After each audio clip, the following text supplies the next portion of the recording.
Salut toi. Aujourd'hui, je viens de recevoir un colis énorme. Je crois savoir ce que c'est. Du coup, des livres, hein, voilà, tu t'en doutes. Je vais ouvrir le colis avec toi et après, je vais en profiter pour te faire un book haul, mais de tout l'hiver. Donc, je vais te présenter tous les livres que j'ai achetés cet hiver. Quand je te dis je vais te les présenter, je vais te les montrer. Je vais faire hey, coucou. Je vais à la limite te lire la 4e de couverture. Peut-être, peut-être pas, mais ça va être très rapide, hein. Je vais pas passer 50 ans sur chaque livre. Je sais très très bien qu'on n'est pas encore à la fin de l'hiver, mais comme je vais être en no-buy pour tout le mois de mars, il y aura aucun livre acheté en mars, donc a priori je peux me permettre de te faire mon book haul maintenant. Et de toute façon je fais bien ce que je veux.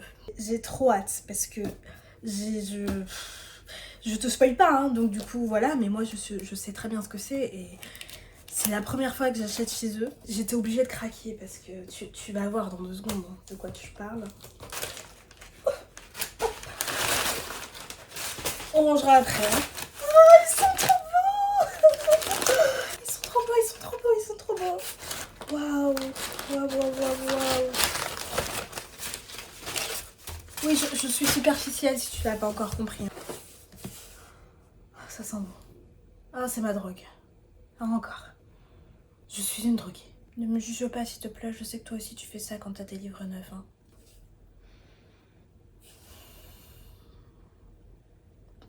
C'est le tome 4. Je vais pas commencer par le tome 4. Donc j'ai reçu les 4 tomes de la saga du clan Bennett, écrit par TJ Klune et dans cette magnifique, mais alors magnifique édition Bookmark. Je m'attendais même pas à ce qu'il soit aussi beau en fait. Donc ça c'est le tome 1 du coup, le chant du loup. Attends, ça me permet, je me débarrasse parce que voilà, ça nous fait chier. Bien évidemment, il y a un petit jaspage, ma foi, de toute beauté. Profite avec moi. Ne me remercie pas de ma générosité de partager cette merveille avec toi. Je me suis pas spoilé l'intérieur, du coup je découvre. Ça me fait rire parce que je trouve la couverture, ma foi, toute mignonne, regarde. On est sur le petit conte de fées, tout mignon, tout gentil, et... Oh, des messieurs tout nus. On adore. Bah oui, il y a un TJ Klune, il y a forcément une romance entre 2 hommes. Hein, dans des TJ Klune, c'est obligatoire, c'est comme ça. Regarde, c'est trop beau. C'est trop beau. Et pour une fois, il y a quelque chose d'écrit derrière. J'apprécie grandement. Merci les éditions Bookmark. Je dis merci, hein, mais je les ai pas reçus gratuitement, hein, ça coûtait un rein. D'ailleurs, je ne vais plus manger de tout le mois, mais j'aurai des beaux livres et ça nourrit un petit peu aussi. Ah, j'adore. Bah du coup, il y a 4 tomes comme ça, hein, je vais te les présenter tous. La qualité du truc, c'est dingue. Donc le tome 2, le chant du corbeau. Regarde. Voilà. La beauté.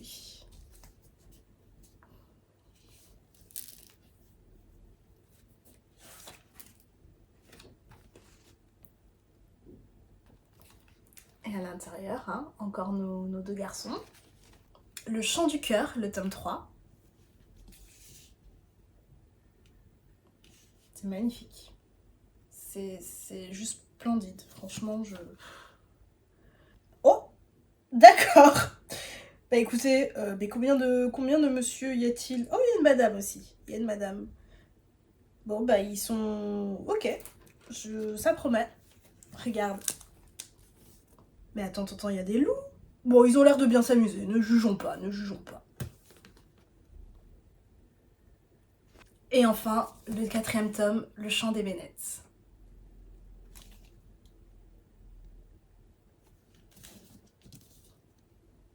On revient sur du plus soft, hein.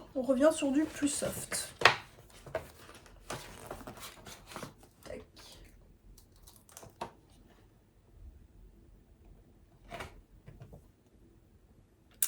Ça fait longtemps que j'ai envie de lire cette saga. Mais je te l'ai dit, je suis superficielle et je trouvais la couverture extrêmement laide. Du coup, c'était toujours, tu sais, à chaque fois que je faisais mes achats, c'était « Oh bon, je le prendrai le mois prochain, quand même, je suis pas pressée. » Juste pour la couverture, hein, c'est complètement débile de ma part. Je suis stupide, je l'admets. Je t'autorise à me juger à présent. Voilà, tu m'as bien jugé, ok, passons à autre chose. Je regarde la dernière vidéo de Nina Quill. Si tu ne la connais pas et que tu aimes les romantaisies, c'est elle qu'il faut aller suivre parce que dans ce domaine-là, je pense qu'elle est notre queen à tous. Donc je t'invite à aller découvrir la chaîne de Nina Quill si jamais tu ne la connais pas. Je vois qu'elle reçoit cette beauté. D'ailleurs j'ai passé la vidéo parce que je voulais pas me spoiler machin, j'ai juste vu le tome 1 et encore j'ai même pas vu l'intérieur, donc là c'est vraiment une surprise. Mais j'ai juste vu ça là, et je me dis mais il me faut.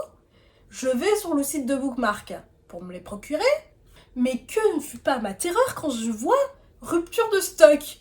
Donc, après avoir pleuré un bon coup, je vais sur l'Instagram de Bookmark. Oui, on les remet en stock le 6 février. Donc, bien évidemment, le 6 février à 17h30, j'étais sur le site de Bookmark à réactualiser, jusqu'à ce qu'ils les remettent en stock, voilà. Ils les ont remis en stock, j'ai mis dans mon panier, j'ai pleuré un bon coup quand j'ai vu la somme qui s'affichait devant mes yeux. J'ai appelé mon banquier, il m'a engueulé, j'ai changé de banque. Suite à ça, bien évidemment, j'ai cliqué sur acheter et j'ai acheté ces magnifiques bébés. Et je regrette absolument pas parce que je les aime d'amour. T'as intérêt à être excellent, hein. Est-ce que tu le sais ça? Parce que si t'es pas excellent, ça veut dire que j'ai vendu un rein pour rien du tout. Et ce serait pas très gentil de ta part de m'avoir fait ça. Oh mon dieu, il a les yeux qui brillent, le petit loup, regarde, il a les yeux qui brillent. Petit bébé, je vais prendre bien soin de toi, tu vas voir. Si tu me connais pas, il faut savoir que sur Instagram, quand je découvre un livre, avant de lire sa 4e de couverture, j'aime bien faire un jeu qui est juste à l'aide du titre et éventuellement de la couverture, si jamais le titre ne m'inspire pas, essayer d'imaginer de quoi pourrait parler l'histoire. Donc, Le Chant du Loup, ça pourrait très bien être une comédie musicale avec des loups. Quoi? Tu connais pas Cats? C'est une vraie comédie musicale qui passe à Broadway, hein. Je te mens pas, ça existe. Alors pourquoi ça pourrait pas être avec des loups, hein? Pourquoi, dis-moi? Du coup, on peut imaginer qu'il y a un petit loup solitaire, parce que tu vois, c'est un petit loup, un petit enfant, qui a pour rêve d'être chanteur et de se produire sur scène, mais il n'y arrive pas parce que il est comme ça, il crie, pourtant il chante hein, devant la lune, il est comme ça. Aouh, aouh, aouh. Mais il n'arrive pas à monter dans les aigus, et du coup, il manque un peu de technique, et il va aller voir un loup apprécié de tous, un loup très sage, un mentor, un coach vocal, qui lui sait très bien monter dans les aigus et qui va lui apprendre tout ce qu'il sait pour que le petit louveteau puisse enfin s'exprimer sur scène. Voilà, pourquoi ça parlerait pas de ça? Bon, du coup, on va vérifier de quoi ça parle avec la 4e de couverture. Je suis sûre que c'est l'histoire dont je t'ai parlé. Ox a 12 ans quand son père quitte le foyer familial en lui disant qu'il ne vaut rien et que les gens ne le comprendront jamais. Il en a 16 lorsqu'il rencontre Joe Bennett, dont la famille vient d'emménager dans la maison du bout de la route. Joe, qui parle comme il ne l'avait plus fait depuis presque 2 ans. La vie d'Ox change alors du jour au lendemain, car les Bennett accueillent à bras ouverts cet adolescent solitaire au sein de leur famille, de leur clan, de leur meute. Dès lors, Ox n'est plus seul et s'épanouit auprès de Joe et de ses frères, mais il sent que des choses lui échappent, des secrets qu'on lui cache, des dangers dont on veut le protéger. Des secrets rouges, alpha, orange, bêta, violet, oméga. Des dangers surgis du passé et qui menacent désormais tout le clan Bennett. Je me suis acheté l'intégrale de La Quête des Willan de Pierre Bottero et aux éditions Rajo. Voilà. Tac. Celui-ci, il faut savoir que quand il est sorti, je sais plus quand est-ce qu'il est sorti, mais il y a un petit moment déjà, je me suis dit, ouais, il est trop beau, il faut que je me le prenne. Mais pas tout de suite, parce que j'ai le temps. Pour moi, les intégrales comme ça, on a le temps, tu vois. C'est pas les trucs, c'est pas les collecteurs qui vont partir en un clin d'œil. Donc je laisse traîner. À un moment, je vais sur le site de la Fnac et je vois qu'il n'est plus vendu en ligne. Et là, je panique. Je me rends chez le libraire d'à côté, il n'y était plus. Effectivement, rupture de stock. Je me rends chez un autre libraire, là encore, rupture de stock. Je panique, je suffoque, je pleure. Je retourne sur le site de la Fnac. De là, je vois qu'effectivement, il n'est plus vendu en ligne, mais qu'il y a quand même quelques Fnac qui le vendent, dont la Fnac de ma ville. Je me dis, oh, bonheur! Donc du coup, je précommande, je vais le chercher, j'arrive chez moi, et que ne fut pas ma surprise en ouvrant le livre et que je vois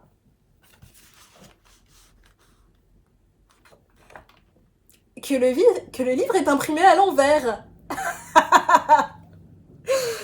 Du coup voilà, j'ai la fin au début, et en plus, il faut que je livre la tête en bas. Donc ça va être génial. J'ai hâte. Pour le lire à l'endroit, il faut que je le commence par la fin et que je fasse comme ça. C'est ma foi assez original. J'ai l'intégrale de La Quête des Willan à l'envers. Donc la quête d'Ewilian, alors comme le titre de la saga ne m'inspire absolument rien du tout, parce qu'en général quand il y a genre le machin et inséré prénom à la fin du titre, qu'est-ce que tu veux que je dise en fait, voilà. Le titre du premier tome c'est D'un monde à l'autre, est-ce que ça m'inspire un peu plus?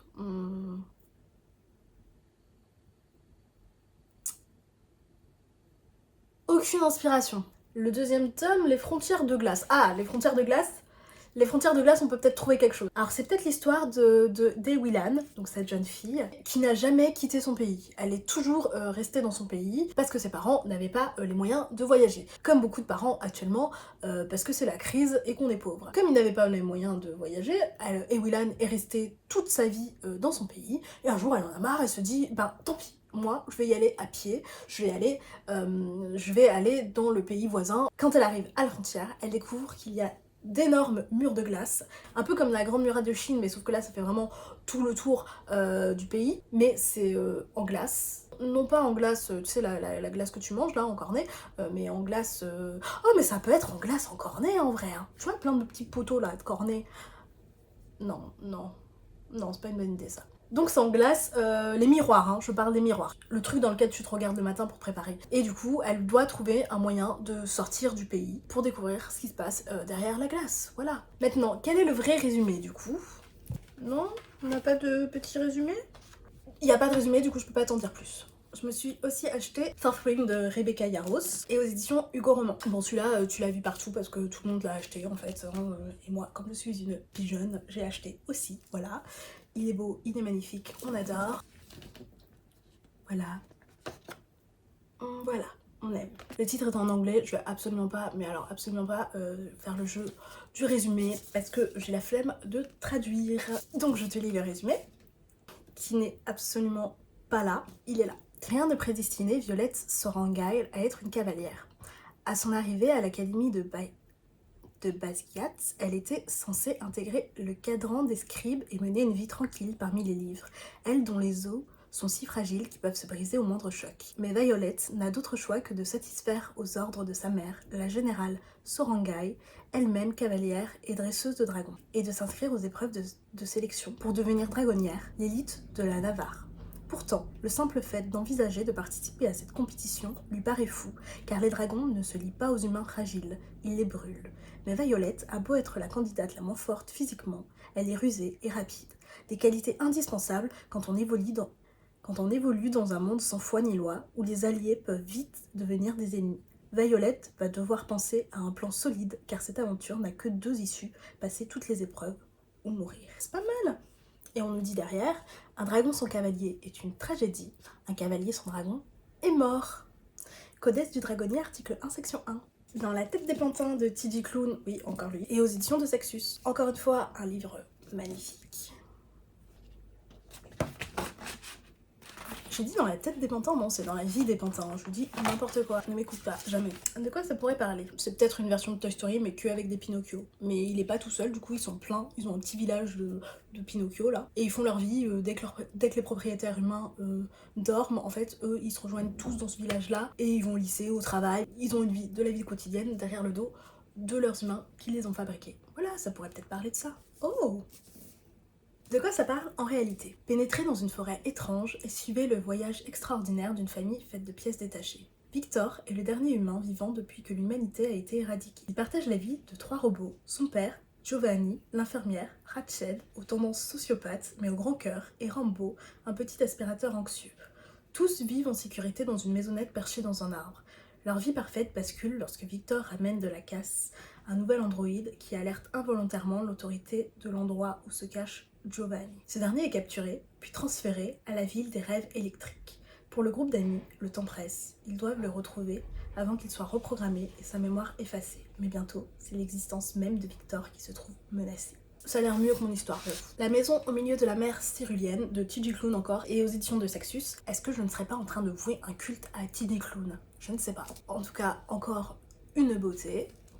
De quoi ça pourrait parler? On pourrait très bien imaginer une histoire de sirène, tu vois, ou de ville engloutie sous les eaux, dans laquelle il y a une maison, voilà, toute seule, qui est habitée par plein de sirènes. Après, la couverture ne va pas du tout dans ce sens-là, mais on a dit qu'on faisait des suppositions à l'aide du titre. Donc, on cache la couverture, et sans la couverture, ça pourrait être très bien ça. Tu vois, la maison au milieu de la mer céréalienne, c'est pas précisé que ça devait être sur la terre, tu vois, donc ça peut être enfoui dans l'eau, et c'est une maison de sirène, voilà, tout simplement. Découvrons maintenant le vrai résumé. Une île magique, une mission dangereuse, un secret brûlant. Linus Baker mène une vie tranquille et solitaire. À 40 ans, il vit dans une petite maison avec un chat caractériel et ses vieux disques. En tant qu'agent du ministère de la Jeunesse Magique, il doit s'assurer du bien-être des enfants dans les orphelins supervisés par le gouvernement. Mais lorsqu'il est convoqué de manière inattendue par les cadres extrêmement supérieurs, il se voit confier une mission curieuse et hautement secrète, se rendre sur l'île de Marsyas, dans un foyer où résident 6 dangereux pensionnaires. Obligé de mettre ses craintes de côté afin de rédiger un rapport objectif sur l'établissement, Linus va vite comprendre que les enfants ne sont pas le seul secret que renferme l'île. Il devra également réussir à cerner le charmant et énigmatique directeur des lieux, Arthur Parnassus. J'ai du mal avec le prénom. Qui fera tout pour défendre ses protégés. À mesure qu'il découvre d'incroyables secrets et qu'il se rapproche d'Arthur, Linus va se retrouver confronté au plus difficile des choix, accomplir son devoir ou écouter son cœur. C'est mieux que ce que j'avais imaginé. Je suis nulle pour imaginer des histoires à partir des titres a priori. Je me suis aussi pris If We Were Villains de Im El Rio et aux éditions Hauteville. Là encore, le titre est en anglais, donc je vais pas faire le jeu, j'ai la flemme. Alors oui, je sais que sur les réseaux, t'as vu passer partout le livre en magnifique édition reliée, avec le jaspage avec des fleurs là, splendides. J'ai voulu me le prendre, mais le mois où je l'ai pris, c'était pas du tout raisonnable. Je me suis retrouvée à le prendre dans cette super moche édition. Voilà, regarde là, regarde comment c'est moche. En plus avec ce truc dégueulasse là, le phénomène TikTok, je sais pas pourquoi ils font ça, vraiment c'est dégueulasse. Arrêtez de faire ça. Hein. À la limite, tu le mets, je sais pas moi, tu le mets ici là, le phénomène TikTok, mais arrête de le mettre sur la couverture, c'est dégueulasse. Enfin, bref, c'est moche. Bref, le livre est moche alors qu'il existe dans une version tellement belle, mais pour mes livres en relié, je privilégie les livres de fantasy. C'est de la dark academia, mais c'est pas du tout de la fantasy, ce n'est pas mon genre de prédilection. Donc c'est pas là où je vais mettre les sous pour les beaux livres, même si j'ai pleuré quand j'ai eu dans la main ce livre dégueulasse, alors que je sais qu'il existe en version splendide. Donc je te lis le résumé. Ce qu'il y a avec Shakespeare, c'est qu'il est si éloquent qu'il exprime l'inexprimable. Il transforme la douleur, le triomphe, le bonheur et la rage en mots, pour que nous puissions les comprendre. Il rend le mystère de l'humanité intelligible. On peut justifier n'importe quoi si on le fait avec assez de poésie. Olivier Marx termine de purger sa peine de 10 ans de prison pour le meurtre d'un de ses meilleurs amis qu'il n'a peut-être pas commis. Le jour de sa libération, il est accueilli par l'inspecteur Colborne, l'homme qui l'a fait condamner. Ce dernier prend sa retraite, mais avant cela, il veut savoir ce qui s'est réellement passé il y a 10 ans. Au sein d'un groupe de 7 jeunes acteurs étudiant l'œuvre de Shakespeare dans un conservatoire très réputé, Olivier et ses amis jouent les mêmes rôles sur scène que dans la vie. Le héros, le méchant, le tyran, la tentatrice, l'ingénue.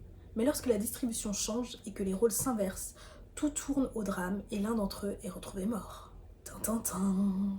Les surveillants sont alors confrontés à leur plus grand défi d'acteurs, convaincre la police et surtout eux-mêmes de leur innocence.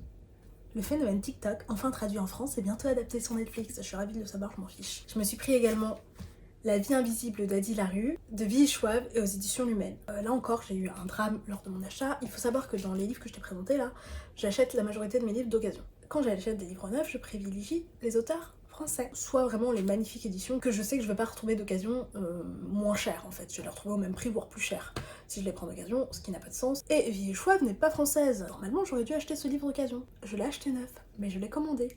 Et je l'ai reçu déchiré de partout. Du coup j'ai pleuré, parce que je l'ai acheté neuf, parce que je le trouvais tellement beau que justement je ne voulais pas risquer qu'il soit d'occasion déchiré partout. Et il a été déchiré partout. Donc j'ai pleuré, voilà, et j'ai râlé, et du coup j'ai fait une réclamation. On me l'a renvoyé, du coup, dans un état correct. Voilà, il est très beau. C'est une couverture en transparence, hein.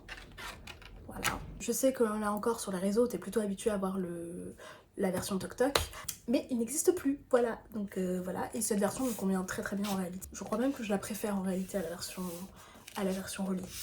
Je sais pas, cet effet de transparence, moi, me plaît énormément. Donc, La vie invisible d'Adi Larue, de quoi ça pourrait parler? Une meuf qui est toujours là, tout le temps présente, mais personne la voit en fait, parce que elle est insignifiante. Du coup, tout le monde se fiche d'elle.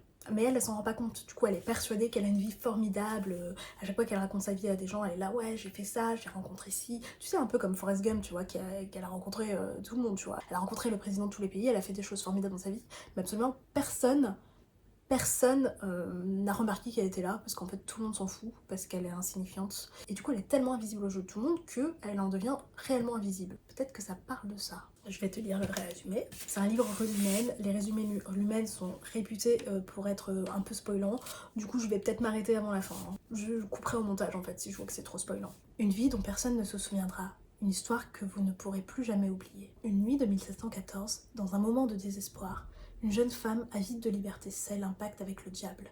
Faut pas faire ça, hein. Jamais, hein. Fais jamais ça. Mais si elle obtient le droit de vivre éternellement, en échange, personne ne pourra jamais plus se rappeler ni son nom, ni son visage. Ça se finit toujours comme ça, les pactes avec le diable, hein. C'est jamais un bon truc en fait. La voilà condamnée à traverser les âges comme un fantôme, incapable de raconter son histoire, aussitôt effacée de la mémoire de tous ceux qui croisent sa route. Ainsi commence une vie extraordinaire, faite de découvertes et d'aventures stupéfiantes qui la mènent pendant plusieurs siècles de rencontre en rencontre, toujours éphémères, dans plusieurs pays d'Europe, d'abord, puis dans le monde entier. Jusqu'au jour où elle pénètre dans une petite librairie à New York, et là, pour la première fois, en 300 ans, l'homme derrière le comptoir la reconnaît.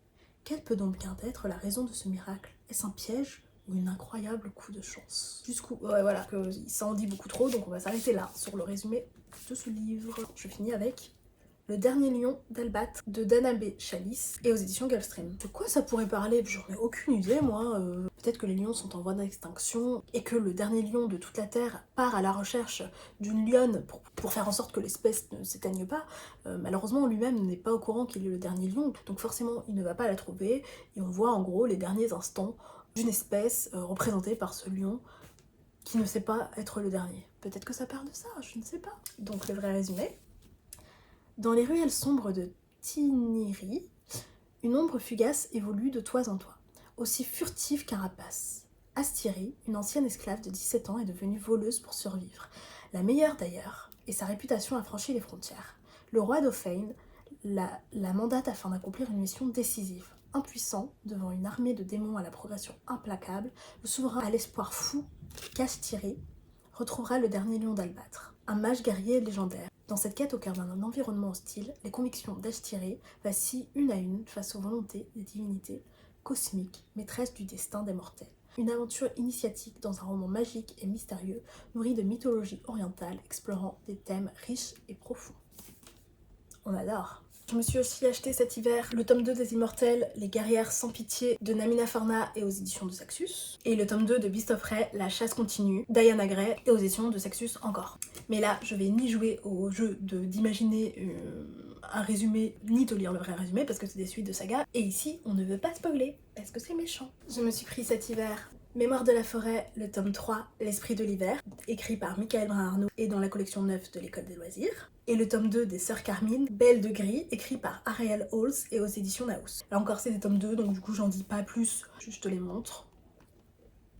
Pour finir avec les suites, je me suis pris le tome 3 de Blackwater, écrit par Michael McDowell et aux éditions Monsieur Toussaint Louverture, et le tome 2 d'Absolu, Les Effacés, écrit par Margot de Seine et aux éditions Big Bang. Et en plus, comme je le suis pris lors d'une dédicace de Margot de Seine, j'ai une dédicace dans le tome 1, hein, j'ai la flemme d'aller chercher donc je vais pas te montrer ma dédicace, et j'ai eu un petit goodies avec Olympia dessus. Regarde comme il est beau! Bien évidemment, à la base, je voulais Edward, mais comme tout le monde voulait Edward, il n'y en avait plus quand je suis passée. Donc, c'est Olympia. On aime beaucoup Olympia, donc c'est pas un problème. À la base, j'étais pas sûre de faire des vidéos book haul du tout, parce que je sais pas à quel point c'est un contenu intéressant pour toi ou pas. Je me suis dit, on va tenter, ça marche pas, c'est pas grave. Là, pour moi, c'était l'occasion de savoir que j'allais recevoir ce magnifique colis, de te faire un book haul mélangé à un petit book mail. Voilà, c'est fini pour ce book haul, tu vois, donc j'ai été raisonnable. J'ai pas acheté tant de livres que ça, hein, j'en achète plus d'habitude. En tout cas, j'espère que cette vidéo t'a plu. J'achète pas assez de livres pour te faire un book haul tous les mois non plus, donc ce sera des book hauls saisonniers, hein, voilà, un par saison. N'hésite pas à liker, à partager, à laisser un commentaire. Je suis pas inspirée, on va dire que si tu sais pas quoi mettre en commentaire, tu peux mettre un emoji loup, voilà, je pense que ça ira très bien. Surtout qu'a priori, dans les livres du clan Bennett, les personnages vont voir le loup assez régulièrement, hein, de ce que je comprends. Des bisous!